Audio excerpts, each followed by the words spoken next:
2 மணி நேரம் 28 நிமிஷம் ஓடுற ஒரு படம். படம் ஆரம்பிச்ச 3 நிமிஷத்துக்கு வெறும் பிளாங்க் ஸ்க்ரீன் தான். லைட்டா ஏதோ சவுண்ட் கேட்குற மாரி இருக்கும். ஆனா கேட்குறோமா கேட்கலையாங்கிறதுலயே கொஞ்சம் சந்தேகமா தான் இருக்கும். ஸோ அந்த பிளாங்க் ஸ்க்ரீன் முடிஞ்சு அடுத்த 20 நிமிஷத்துக்கு டயலாகே கிடையாது. ஜஸ்ட் விஷுவல்ஸ், சவுண்ட், மியூசிக் மட்டும் தான். இது மட்டும் இல்ல, படம் முழுக்க நெறைய ஸ்ட்ரெச்சஸ் டயலாகே இல்லாம தான் போகும். தென் கடைசி 23 நிமிஷம் திரும்ப டயலாகே கிடையாது. ஜஸ்ட் விஷுவல்ஸ், சவுண்ட், மியூசிக் மட்டுமே.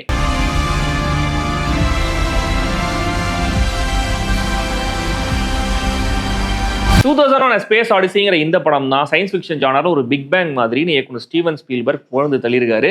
Ridley Scott, Christopher Nolan, George Lucas இன்னும் நிறைய இயக்குனர்கள் இந்த படம் தந்த இன்ஃப்ளூயன்ஸை பத்தி ஸ்லாகிச்சு பேசியிருக்காங்க.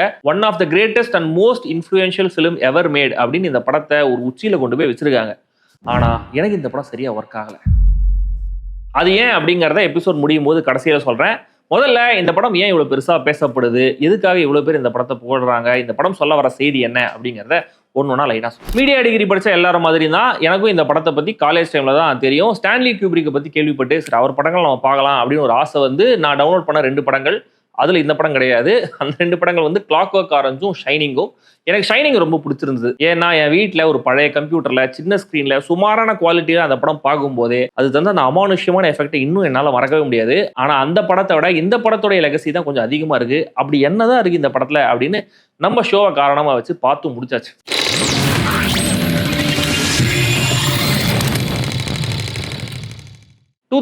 ஸ்பேஸ் ஆடிசியோடைய கதை என்ன? 3 சாப்டர்ஸா இந்த படம் பிரிக்கப்பட்டிருக்கு. முதல் chapter the dawn of man. இந்த ஏப்ஸ் எல்லாம் மனுஷங்களா இவால்வ் ஆகாத ஒரு அந்த ஏன்ஷியன்ட் காலகட்டம்.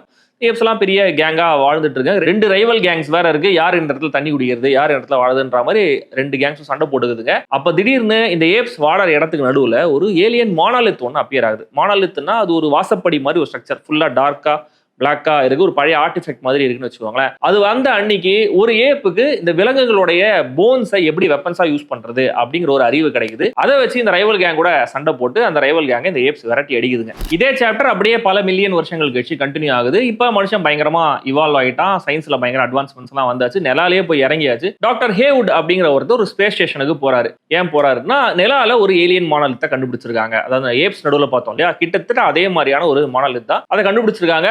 பல மில்லியன் வருஷங்களுக்கு முன்னாடியே அந்த மானலித் அங்க தான் இருக்குன்ற மாதிரி சயின்டிஸ்ட் சொல்றாங்க. சோ அது என்ன அப்படின்னு ஆராய்ச்சி பண்றதுக்காக டாக்டர் ஹேவுட் ஒரு டீமோட அங்க போய் இறங்குறாரு. அந்த மானலித் கிட்ட போய் பாக்குறாங்க.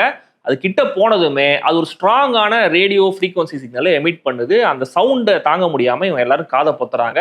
இதோட இந்த சீன் அப்ரப்டா கட் ஆகுது. அடுத்த chapter Jupiter mission 18 months later. So இந்த நிலால நடந்த சம்பவத்துக்கு 18 மாசங்கள் கழிச்சு டிஸ்கவரி 1 அப்படிங்கிற ஒரு ஸ்பேஸ் ஷிப்ல ஒரு டீம் ஆஃப் சயின்டிஸ்ட் ஜூபிட்டரை நோக்கி பயணப்பட்டுக்கிட்டு இருக்காங்க. இந்த ஸ்பேஸ் ஷிப்ல HAL 9000 அப்படிங்கிற ஒரு ஆர்டிபிஷியல் இன்டெலிஜென்ஸ் இருக்கு. அது அந்த மொத்த ஸ்பேஸ் ஷிப்பையும் கண்ட்ரோல் பண்ணுது. இந்த space ஷிப்ல doctor Boman, doctor prank 2 பேர் மட்டும் ஆக்டிவா இருக்காங்க. மற்ற சயின்டிஸ்ட்லாம் அந்த ஹைபர்னேட்டட் ஸ்லீப்ல இருக்காங்க. ஒரு நாள் திடீர்னு அந்த ஷிப்ல ஏதோ ஒரு கோளாறு இருக்கு அப்படின்னு HAL 9000 சொல்லுது. ஆனா அது சொன்ன கோளாறு அந்த ஷிப்ல இல்ல. சோ HAL வந்து பொய் சொல்லிருக்கு, தப்பா சொல்லிருக்கு அப்படிங்கிற மாதிரி இவங்க நினைக்கிறாங்க. ஆனா HAL ஒத்துக்கவே மாட்டேங்குது. நான் கரெக்டா தான் சொன்னேன், இதெல்லாம் ஹியூமன் எரரா இருக்கும் அப்படின்ற மாதிரி சமாளிச்சுட்டே இருக்கு. சோ HAL நம்ம நம்ப முடியாது, அது சொல்ற மாதிரி நம்ம ரிப்பேர் பண்ண ட்ரை பண்ணுவோம், ஒருவேளை அது பொய்யா இருந்ததுன்னா நம்ம டோட்டலா HAL டீஆக்டிவேட் பண்ணிடுவோம் அப்படிங்கிற மாதிரி இவங்க 2 பேரும் ரகசியமா பேசிக்கிறாங்க. ஆனா இவங்க ரகசியமா பேசுறத லிப் ரீடிங்லாம் பண்ணி HAL கண்டுபிடிச்சிருது. ஸோ அதனால அது தன்னை ப்ரொடெக்ட் பண்ணிக்க, தன்னோட இமேஜை ப்ரொடெக்ட் பண்ணிக்கிறதுக்காக இந்த மொத்த ஷிப்பையும் கண்ட்ரோல் எடுக்குது. இந்த ஏஐ போமனை தவிர மற்ற எல்லா சயின்டிஸ்டையும் அந்த ஸ்பேஸ் ஷிப்ல கொலை பண்ணிடுது. போமன் எப்படியோ அவுட் ஸ்மார்ட் பண்ணி அந்த ஏஐயை டீஆக்டிவேட் பண்ணிடுறாரு. டீஆக்டிவேட் பண்ணதுக்கு அப்புறம் தான் அவருக்கு ஒரு உண்மை தெரிய வருது. 18 மாசங்களுக்கு முன்னாடி நிலால இருந்த அந்த ஏன்ஷியன்ட் மானலித் எமிட் பண்ணிச்சுல ஒரு ரேடியோ சிக்னல், அது ஜூபிட்டரை நோக்கி தான் போயிருக்கு. ஜூபிட்டர்ல அந்த சிக்னல் எப்படி ரிசீவ் ஆயிருக்குன்றதை தெரிஞ்சுக்கிறதுக்காக தான் இந்த மிஷன் அவங்க ஸ்டார்ட் பண்ணிருக்காங்க அப்படிங்கறத தெரிஞ்சுக்கிறாரு. சோ தன்னுடைய ஸ்பேஸ் ஷிப்பை ஜூபிட்டரை நோக்கி அனுப்புறாரு. கடைசி chapter Jupiter and beyond the infinite. Bowman மட்டும் ஜூபிட்டருக்கு போறாரு. அங்க ஜூபிட்டரோட அந்த ஆர்பிட்ல அந்த மானலித் சுத்திட்டு இருக்கு. அதை பார்த்ததுமே ஒரு பாட்ல அதை நோக்கி போறாரு. ஒரு பக்கத்துல போகும்போது அந்த பாடி வர அப்படியே உள்ள இழுத்துக்குது, ஒரு வார்டெக்ஸ் மாதிரி உள்ள இழுத்துக்குது. இந்த பிளாக் ஹோல் உள்ள டிராவல் பண்ற மாதிரி பயங்கர கலர்ஃபுல்லான ரைட்ஸ், அது ஒரு ஸ்டார் கேட் அப்படிங்கிற மாதிரி சொல்றாங்க. அதுக்குள்ள டிராவல் பண்றாரு. கடைசியா அவருடைய அந்த பாட் ஒரு பழைய மாளிகை ஒண்ணுல போய் நிக்குது. அந்த இடத்துல வேற யாருமே இல்ல, செம்ம கிளீனா இருக்கு. அங்க தன்ன மாதிரியே இன்னொரு போமனையும் அவரு பாக்குறாரு. கட் பண்ணா வயசான ஒரு போமன் உட்காந்து சாப்பிட்டுட்டு இருக்காரு. கட் பண்ணா இன்னும் வயசான ஒரு போமன் ஒரு டெத் பெட்ல இருக்காரு, சாக கிடக்குறாரு. அவருக்கு முன்னாடி திரும்பவும் அந்த ஏரியல் மானலித் அப்பியர் ஆகுது. அதை தொடர்றதுக்காக ட்ரை பண்றாரு. அப்ப ஒரு ஃபீட்டஸ் மாதிரி, அதாவது கர்ப்பப்பையில இருக்கிற கரு மாதிரி டக்குன்னு போமன் டிரான்ஸ்ஃபார்ம் ஆகுறாரு. அந்த கரு ஸ்பேஸ்ல பூமியை நோக்கி டிராவல் பண்ணுது.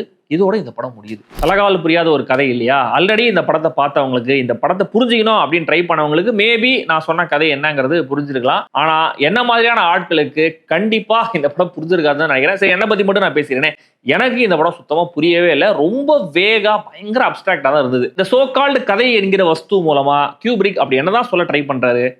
படம் ரிலீஸ் ஆன டைம்ல அவர் எதுவுமே சொல்ல, நீங்க என்ன நினைக்கிறீங்களோ அதான், ஆடியன்ஸ் என்ன சொல்றாங்களோ அதான் கதை, அவங்களோட இன்டர்பிரேஷனே விட்டுறேன் அப்படிங்கிற மாதிரி ரொம்ப ஆம்பிகியஸா தான் அவர் வச்சிருக்காரு. ஆனா பல வருஷங்கள் கழிச்சு கியூப்ரிக்கே இந்த படத்தோட எக்ஸ்பிளனேஷன் என்ன, நான் என்னதான் சொல்ல வந்தேன் இந்த கதையில அப்படின்னு அவரே சொல்லியிருக்காரு. அவர் சொன்ன எக்ஸ்பிளனேஷன் படி இந்த ஏலியன் மானலித் இருக்கு இல்லையா, அதுதான் எல்லா சாப்டர்ஸையும் கனெக்ட் பண்ற ஒரு காமன் எலிமெண்ட். அதை உருவாக்குனது ஒரு அட்வான்ஸ்டு ஏலியன் ரேஸ். இதையே அவங்க உருவாக்கணும் மனுஷனுடைய பரிணாம வளர்ச்சியை வேகப்படுத்துறதுக்காக, அந்த எவல்யூஷன்ல இன்னும் புது புது ஐடியாஸா அவனுக்கு கிடைக்கணுங்கிறதுக்காக இந்த மானலித்தை அவங்க கிரியேட் பண்ணிருக்காங்க. இதுல ஒவ்வொரு சாப்டர்ல வர மானலித்தும் வேற வேற. முதல் மானலித் ஏப்ஸுக்கு எப்படி வெப்பன்ஸ் யூஸ் பண்ணணும்னு சொல்லி தருது. ரெண்டாவது மானலித் நிலால இருக்கு இல்லையா, சோ நிலாவுக்கு மனுஷன் வந்துட்டான் அப்படிங்கறத அந்த மானலித் சென்ஸ் பண்ணுது. இவங்க பக்கத்துல வந்த உடனே சோ இனிமே அடுத்த கட்டத்துக்கு இவால்வ் ஆகணும், ஹியூமன்ஸ் இவ்வளவு தூரம் இவால்வ் ஆயிட்டாங்க அப்படிங்கறத புரிஞ்சுக்கிட்டு அந்த மானலித் ஜூபிட்டர்ல இருக்கிற அடுத்த மானலித்துக்கு சிக்னலை எமிட் பண்ணி அனுப்புது. ஜூபிட்டர்ல இருக்கிற அந்த மானலித் போமன் உள்ள வந்ததுக்கு அப்புறம் அவரை உள்ள இழுத்துக்குது. அது டைம் அண்ட் ஸ்பேஸ் இல்லாத ஒரு டைமென்ஷன். அதுக்குள்ள போனதுமே பௌமனை ஒரு ஹியூமன் ஜூ மாதிரியான இடத்துல அதை அடைச்சு வைக்குது. எப்படி மனுஷங்கள்லாம் மிருகங்களை ஒரு ஜூல அடைச்சு ஒரு கூண்டுக்குள்ள அடைச்சு அதை அப்சர்வ் பண்றோமோ, அதே மாதிரி இந்த ஏலியன் ரேஸ் இந்த மனுஷனை ஒரு ஹியூமன் ஜூ மாதிரியான ஒரு இடத்துல, அதுதான் அந்த மாளிகை மாதிரி ஒரு இடம் சொன்னாலே, அதுல அடைச்சு அவர் அப்சர்வ் பண்ணுது. அந்த இடத்துல அந்த டைம் அண்ட் ஸ்பேஸ்ங்கிற கான்செப்ட் இல்லங்கிறதுனால பௌமனுக்கு சீக்கிரமா வயசாகிற மாதிரி நம்மளுக்கு தெரியுது. அவர் அப்சர்வ் பண்ணி முடிச்சதுக்கு அப்புறம், அவர் இறந்து போனதுக்கு அப்புறம் திரும்ப அவர் ஒரு ஃபீட்டஸா, ஒரு குழந்தை கருவா மாத்தி அதுக்கு சூப்பர் ஹியூமன் கேப்பபிலிட்டிஸை கொடுத்து ஹியூமன்ஸோட அடுத்த கட்ட பரிணாம வளர்ச்சிக்காக அந்த கருவை பூமிக்கு திரும்ப அனுப்புது இந்த ஏலியன் ரேஸ். கேட்கும்போது புரியுற மாதிரி இருந்தாலும் எதுக்கு இந்த கதையை சொல்லணும் அப்படிங்கிற ஒரு தாட் உங்களுக்கு தோணுச்சுன்னா நீங்களும் என்னுடைய இனமே. ஆனா அதை பத்தி நான் திரும்பி கடைசியில சொல்றேன். இப்ப என்னன்னா படம் ரிலீஸ் ஆன டைம்ல ஆல்ரெடி சொன்ன மாதிரி ஒரு ஓப்பன் எண்டிங்கா விட்டாரு. நிறைய பேர் நிறைய விதமான இன்டர்பிரிட்டேஷன்ஸா இந்த படம் பத்தி பேச ஆரம்பிச்சாங்க. அவருக்கே எழுதிலாம் அமைச்சிருக்காங்களாம். அண்ட் ரிவ்யூஸா பார்க்கும்போது பயங்கர போலரைஸ்டா தான் இந்த படத்துக்கான ரிவ்யூஸ் வந்திருக்கு. ஒரு பக்கம் பயங்கர ஒரு மாஸ்டர்ஃபுல், ஒரு ஜீனியஸான ஒர்க் அப்படி இப்படின்லாம் பாராட்டியிருக்காங்க. இன்னொரு பக்கம் இதெல்லாம் ஒரு படமா, ஒண்ணுமே புரியல, பயங்கர டல்லா இருக்கு, இஷ்டத்துக்கு என்ன எடுப்பீங்களா அப்படிங்கிற மாதிரி பயங்கரமா திட்டியும் தீர்த்திருக்காங்க. சரி, இந்த படம் ஏன் முக்கியமானதுங்கிறத முதல்ல சொல்றேன். 1968 அப்படிங்கிற அந்த காலகட்டம்ங்கிறது சயின்ஸ் ஃபிக்ஷன் ஜானரை நிறைய பேர் தொட தயங்கின ஒரு காலகட்டம். வந்த சயின்ஸ் ஃபிக்ஷன் படங்களுமே கூட ஒரு பி கிரேட் படங்கள் மாதிரி பக்கா கமர்ஷியல் படங்களா தான் வந்திருக்கே தவிர இவ்வளவு நுவான்ஸ்டா யாருமே படம் எடுக்கல. ஸோ தன்னுடைய ஃபிலிம் மேக்கிங் ஸ்டைல்லையே ஆல்ரெடி இருந்த வழக்கங்கள் எல்லாத்தையும் அதிரடியா உடைச்சாரு ஸ்டான்லி கியூப்ரிக். அவர் பண்ண முதல் விஷயம் visual story telling. Science fiction படம் அந்த ஜானர்னாலே நிறைய பேசி புரிய வைக்கணும், இந்த எக்ஸ்போசிஷன் டைலாக்லாம் ஹெவியா இருக்குங்கிற ஒரு வழக்கம் இருந்தது. ஆனா அதெல்லாம் வேணாம், புரிஞ்சுக்கிறவங்க புரிஞ்சுக்கிட்டோம், புரியாதவங்க எக்கேட கெட்ட போட்டோம் அப்படின்னு நிறைய சைலன்ஸ் விட்டு விஷுவல்ஸே பேசட்டும் அப்படின்னு புதுசா ஒரு ஸ்டைல கொண்டு வந்தாரு. ஆரம்பத்தை சொன்ன இல்லையா, ஒரு 20 மினிட்ஸ் டயலாகே கிடையாது, நடுவில் பெரிய டயலாகே கிடையாதுன்னு மொத்தமாவே இந்த படத்துல 40 நிமிஷத்துக்கு தான் டயலாக்ஸ் இருக்கும். விஷுவல் ஸ்டோரி டெல்லிங்கிற சப்ஜெக்ட பேசும்போது இந்த படத்துடைய ரொம்ப ஃபேமஸான அந்த மேட்ச் கட்டை பத்தி கண்டிப்பா சொல்லி ஆகணும். முதல் சாப்டர்ல இந்த ஏப்ஸ் எல்லாம் வெப்பன்ஸை யூஸ் பண்ண கத்துக்குதுன்னு சொன்ன இல்லையா, அதுல ஒரு ஏப் ஒரு எலும்பு துண்டை மேல தூக்கி போடும். மேல போன அந்த எலும்பு துண்டு பறந்து அப்படியே கீழே வரும்போது கரெக்டாக கட் பண்ணி பல மில்லியன் வருஷங்களுக்கு கழிச்சு கிட்டத்தட்ட அதே ஷேப்ல ஒரு ஸ்பேஸ் ஷிப் மிதந்துட்டு இருக்கதை காமிப்பாங்க.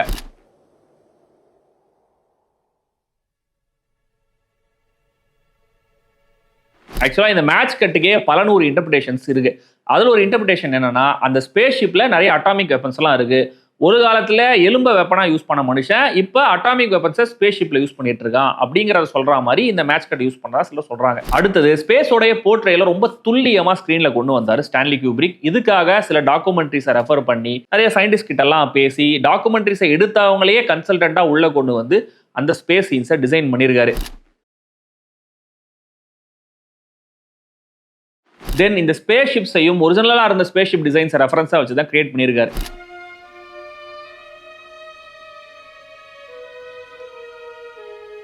இந்த படத்துடைய மியூசிக்கை பத்தியும் கண்டிப்பா சொல்லி ஆகணும். இந்த படத்துக்காக தனியா ஒரு மியூசிக்னு உருவாக்கவே இல்லை. ஒரு மியூசிக் டைரக்டர் ஹையர் பண்ணி மியூசிக் எல்லாம் கிரியேட் பண்ணிருக்காங்க. ஆனா ஏதோ சில காரணங்களுக்காக அந்த மியூசிக் எல்லாம் வேணாம் அப்படின்னு ரிஜெக்ட் பண்ணிருக்காரு ஸ்டான்லி கியூப்ரிக். ஆல்ரெடி இருந்த கிளாசிக்கல் மியூசிக் பீசஸையே இந்த படத்துல யூஸ் பண்ணிருக்காரு. முக்கியமா படத்துடைய ஆரம்பத்திலேயே த ஸ்போக் ஜாரதுஸ்ட்ரான்ற ஒரு ட்ராக் ஒன்று வரும். ரிச்சர்ட் ஸ்ட்ராஸோடைய கம்போசிஷன் அது.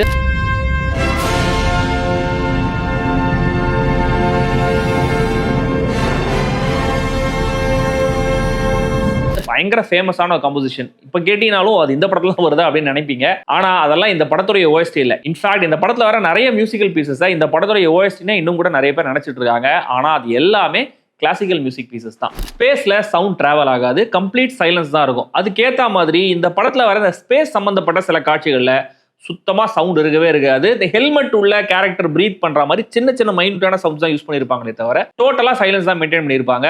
இதை சினிமால ஃபர்ஸ்ட் பண்ணதும் ஸ்டான்லி கியூப்ரிக் தான்.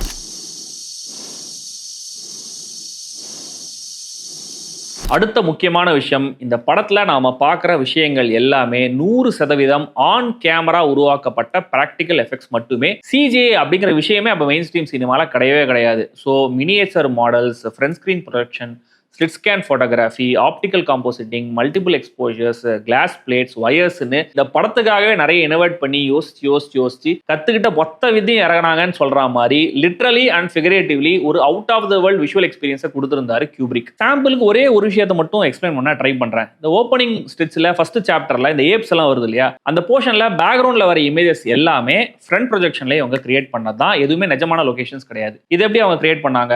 நிஜமான லொகேஷன்ஸுக்கு போய் அதை ஒரு HD குவாலிட்டியில போட்டோ எடுத்துட்டு அந்த போட்டோவை கொண்டு வந்து ப்ராசஸ் பண்ணிருக்காங்க. இந்த காலேஜ்ல பழைய ப்ரொஜெக்டர் இருக்கும் இல்லையா, ஸ்லைட்ஸ் எல்லாம் யூஸ் பண்ணி ப்ரொஜெக்ட் பண்ணுவோம் இல்லையா, அந்த மாதிரியான ப்ரொஜெக்டருக்காக அந்த போட்டோஸை எல்லாம் ஸ்லைட்ஸா மாத்தி ஹை குவாலிட்டி வெர்ஷனா அதை ப்ரொஜெக்ட் பண்ணிருக்காங்க. இதுக்காகவே பிரம்மாண்டமான ஒரு ஸ்கிரீனை ஸ்டுடியோல கட்டிருக்காங்க. ஸோ அதை பேக்ரவுண்டா செட் பண்ணி அதுக்கு முன்னாடி கேரக்டர்ஸை கொண்டு வந்து நடிக்க வச்சிருக்காங்க. ஆனா இப்போ நீங்க பாத்தீங்கன்னாலும் அது ப்ரொஜெக்ஷன்னா தெரியாது, ரொம்ப துல்லியமா இருக்கும், பிசுரே இருக்காது. இதே மாதிரியே ஜீரோ கிராவிட்டி சீன்ஸை ஷூட் பண்ண விதம், ஸ்டார் கேட் சீக்வன்ஸை ஷூட் பண்ண விதம்னு இந்த படத்துடைய ஒவ்வொரு சீனோட எக்ஸ்பிளனேஷனும் எப்படி எடுத்தாங்க அப்படிங்கிறதுக்கு யூடியூப்ல எக்கச்சக்கமான வீடியோஸ் இருக்கு. விருப்பம் இருக்கிறவங்க கண்டிப்பா அதை தேடி பாருங்க. அண்ட் ஸ்பெஷல் எஃபெக்ட்ஸ்ல இந்த படம் பண்ண புரட்சிக்காகவே இந்த படத்துக்கு வேற வழியே இல்லாம ஒரு ஆஸ்கர் அவார்டு கொடுத்துருக்காங்கன்னு நினைக்கிறேன். ஸ்டான்லி கியூப்ரிக் தான் வின் பண்ணியிருந்தாரு. அண்ட் ஸ்டான்லி கியூப்ரிக் அவருடைய வாழ்க்கையில வின் பண்ண ஒரே அகாடமி அவார்டும் இதுதான். அண்ட் இந்த ஸ்பெஷல் எஃபெக்ட்ஸ்ல இன்னொரு ஸ்பெஷல் ஐட்டமும் இருக்கு. அதை நான் ஒரு 2-3 செக்மெண்ட் கழிச்சு சொல்றேன். இந்த படத்துடைய ஒவ்வொரு முக்கியமான சீனும் பார்க்கறதுக்கு அவ்வளவு மேசிவா, அவ்வளவு இம்மர்சிவா இருக்கும். இந்த ஸ்பேஸ் ஷிப் உள்ள ஒரு லான்ச் மாதிரியான ஒரு இடத்தை காமிப்பாங்க. அந்த செட் டிசைனை பார்க்கும் போதே அந்த ப்ரொடக்ஷன் குவாலிட்டி அவ்வளவு பிரமிப்பா இருந்தது. இன்னும் இப்படி பண்ணிருக்காங்கன்ற மாதிரி இருந்தது. அந்த கலர்ஸோட யூசேஜும் ரொம்ப பெக்யூலியரா இருந்தது இந்த படத்துல. அண்ட் இந்த படத்தை ஷூட் பண்ணும் போதே வழக்கமான 35mm ஃபார்மேட்டை ஷூட் பண்ணாம கொஞ்சம் வைட் ஸ்கிரீன் ஃபார்மேட் தான் ஷூட் பண்ணிருக்காங்க. அண்ட் இந்த படத்தோடைய ஸ்கிரீனிங்குமே கூட இப்ப ஐமேக்ஸ் மாதிரியே அப்ப சினிராமாங்கிற ஒரு சூப்பர் வைட் ஸ்கிரீன் ஃபார்மேட் இருக்கு. அந்த ஃபார்மேட்ல இந்த படத்தை ஸ்கிரீன் பண்ணிருக்காங்க. இந்த படம் ஒரு விஷுவல் ஸ்பெக்டக்கிள், இது ஒரு பியூர் சினிமா. இந்த ஒரு ஆஸ்பெக்டா கண்டிப்பா நம்ம ஹைலைட் பண்ணியே ஆகணும் அப்படிங்கிறதுக்காக இந்த மாதிரியான முடிவுகள் எடுத்திருக்காரு கியூப்ரிக். இந்த படத்தோட ரைட்டிங்லயும் ரொம்ப பெக்குலியரான ஒரு ஸ்டைல தான் சூஸ் பண்ணியிருந்தாரு ஸ்டான்லி கியூப்ரிக். இது வழக்கமான ஒரு ஸ்கிரீன் பிளே ஸ்ட்ரக்சர்ல இருக்கவே இருக்காது. இந்த படத்தை பத்தி பேசும்போது டாரண்டினோ ஒரு இன்டர்வியூல சொல்லியிருப்பாரு, ஒரு பெரிய கயிறு அதுல நிறைய முடிச்சிருக்கிற மாதிரி தான் இந்த படத்துடைய ஸ்கிரீன் பிளேவும் கூட. ஒரு முடிச்சு நம்மள அடுத்த முடிச்சு கூட்டு போகும். ஆனா இந்த முடிச்சுக்கும் அந்த முடிச்சுக்கும் லாஜிக்கலாவோ நரேட்டிவாவோ எந்த லிங்க்கும் கனெக்ஷனும் இருக்க வேண்டிய அவசியம் கிடையாது. அப்படிதான் இந்த திரைக்கதை இருக்கும் அப்படிங்கிற மாதிரி சொல்லியிருப்பாரு. ஸோ திடீர்னு டைம் ஜம்ப்ஸ் வரும். ப்ரொட்டாகனிஸ்ட் அப்படின்னு ஒரு கேரக்டர் இந்த கதையில கிடையவே கிடையாது. கடைசி வரைக்கும் போமன் கேரக்டர் சர்வை ஆகிற மாதிரி காமிச்சாலுமே கூட அவரே நடக்கிற விஷயங்கள்லாம் ஆச்சரியமா பிரமிப்பா தான் பார்த்துட்டு இருப்பாரு. ஸோ அவரே ஒரு அப்சர்வர் மாதிரி தான். Science fiction writer Arthur C கிளார்க்கோட கொலாப் பண்ணி தான் இந்த ஸ்கிரிப்டை எழுதியிருக்காரு கியூப்ரிக். இவர் படம் எடுத்துட்டு இருக்கும் போதே இந்த படத்தை பத்தின நாவலை ஆர்தர் சி கிளார்க் எழுதியிருக்காரு. இந்த விஷயமும் அப்ப வழக்கத்தை இல்லாத ஒரு ப்ராசஸ். 130 பேஜுக்கு ஒரு ட்ரீட்மெண்ட்டை ரெடி பண்ணி அதை வச்சு ஒரு ஸ்கிரீன் பிளே டெவலப் பண்ணி படமா எடுத்திருக்காரு கியூப்ரிக். அதை வச்சு ஒரு கதையை டெவலப் பண்ணி நாவலை எழுதியிருக்காரு ஆர்தர் சி கிளார்க். படத்துல எல்லாமே சஜஸ்டிவா தான் இருக்கும், எதுக்குமே கிளியரான விளக்கம்லாம் இருக்காது, ஓப்பன் எண்டிங்கா தான் விட்டுருப்பாங்க. ஆனா நாவல்னு வரும்போது வெறும் எழுத்துக்கள் மட்டும்தான், விஷுவலா நம்மளால புரிய வைக்க முடியாது இல்லையா. அதனால எல்லாத்துக்குமே கிளியர் கட்டா விளக்கங்கள் கொடுத்திருக்காரு ஆர்தர் சி கிளார்க். ஆனா இதை படிச்சுட்டு வந்து படத்தை பார்த்தாங்கன்னா ரொம்ப கிளியர் கட்டா இதுதான் புரிஞ்சுப்பாங்க. அப்படி புரிஞ்சிக்க கூடாதுங்கிறதுக்காக படம் ரிலீஸ் ஆனதுக்கு அப்புறம் தான் நாவலை ரிலீஸ் பண்ணோம் கியூப்ரிக் சொல்லிட்டாராம். 4 வருஷம் ப்ரொடக்ஷன்ல இருந்து 1968 இந்த படம் ரிலீஸ் ஆயிருக்கு. ஆல்ரெடி நம்மளுடைய ஷோல பார்த்த இந்த ஷோலே 7 சாமுராய் மாதிரியே இந்த படமும் கொடுக்கப்பட்ட பட்ஜெட்டை விட பல மில்லியன் டாலர்கள் அதிகமாக தான் ஷார்ட் அப் ஆயிருக்கு.